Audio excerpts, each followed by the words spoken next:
ផ្លូវជាតិលេខ5ជាសរសៃឈាមធំក្នុងការសម្រួលលំហូរទំនិញទេសចរនិងការអភិវឌ្ឍតាមបណ្ដោយខេត្តទាំង5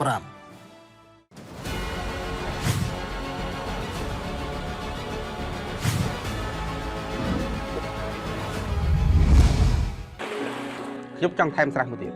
ព្រោះមិនអាចពង្រីកអាជីវកម្មខ្ញុំបានតើអ្នកកំពុងត្រូវការដើមទុនពង្រីកអាជីវកម្មមែនទេឥឡូវនេះធនីគារអភិវឌ្ឍជនបទនិងកសិកម្មផ្ដល់ជូនឥណទានគាំទ្រសិប្បកម្មសហគ្រាសធុនតូចនិងមធ្យមធនីគារអភិវឌ្ឍជនបទនិងកសិកម្មដើម្បីកសិករនិងអភិវឌ្ឍសេដ្ឋកិច្ចសង្គមផ្លូវជាតិលេខ5ដែលជាផ្នែកមួយដ៏សំខាន់នៃបណ្ដាញផ្លូវអាស៊ាន Highway លេខ1 AH1 បានក្លាយទៅជាកម្លាំងចលករថ្មីដ៏មានសក្តានុពលក្នុងការជំរុញកំណើនសេដ្ឋកិច្ចនិងជួយសម្រួលដល់ការធ្វើដំណើរទូទាំងប្រទេសកម្ពុជាខ្សែផ្លូវប្រវត្តិសាស្ត្រមួយនេះមានប្រវែងសរុប 407.45 គីឡូម៉ែត្រដែលតភ្ជាប់យ៉ាងរលូនរវាងរាជធានីភ្នំពេញទៅកាន់ព្រំដែនព្រមទាំងបន្តភ្ជាប់ទៅទីក្រុងបាងកកនិងទីក្រុងហូជីមិញតាមរយៈប្រព័ន្ធផ្លូវ AH1 នេះធ្វើឲ្យផ្លូវជាតិលេខ5ស្ថិតនៅក្នុងរបៀងសេដ្ឋកិច្ចភាគខាងត្បូងដែលជាតំបន់យុទ្ធសាស្ត្រសម្រាប់ពាណិជ្ជកម្មអន្តរជាតិផ្លូវនេះបានផ្ដល់អត្ថប្រយោជន៍យ៉ាងធំធេងក្នុងការបង្កើនល្បឿននិងប្រសិទ្ធភាពនៃការនាំចេញនាំចូលទំនិញរវាងកម្ពុជានិងប្រទេសអាស៊ានដទៃទៀតដែលបម្រើដល់កំណើនសេដ្ឋកិច្ចជាតិ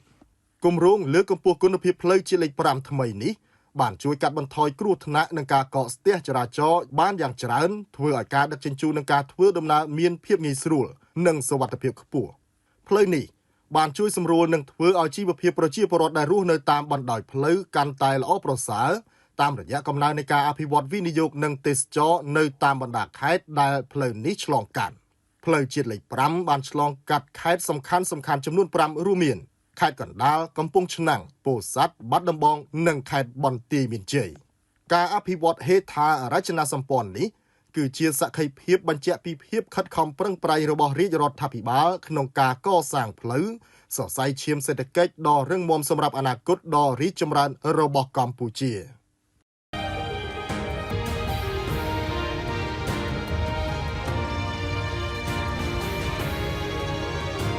វិតាឆ្លងបញ្ចាំងពីឧត្តមភាពមួយខ្ញុំឥឡូវ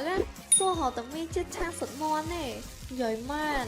មានជាតិឆាសុតមន់ឆាក៏ឆ្ងាញ់ឆុងក៏ឆ្ងាញ់